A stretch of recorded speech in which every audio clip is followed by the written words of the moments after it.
आखिर औरत कब तक जुल्म सहती रहेगी। हंगोरजा थाने की हुदूद में गुलाल मोहल्ला की रिहायशी नाहिद साजिद गुलाल के घर पर देवरों का हमला।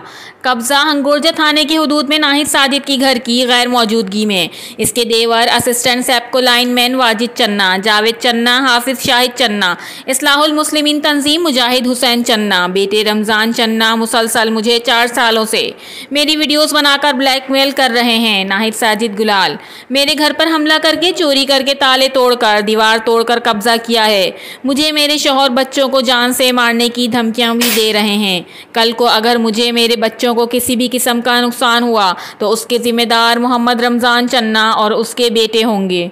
मेरी IG Sindh, DIG Sukkur, SSP Khairpur doctor Samiullah Soomro, SSP Gambat Noman Zafar Siddiqui से गुजारिश है, खुदारा मुझे तहफ़्फ़ुज़ फराहम किया जाए और मेरा घर इन जालिमों के कब्जे से छुड़ाया जाए। रिपोर्टर शुमाइला मंगी, रानीपुर, CCN न्यूज़।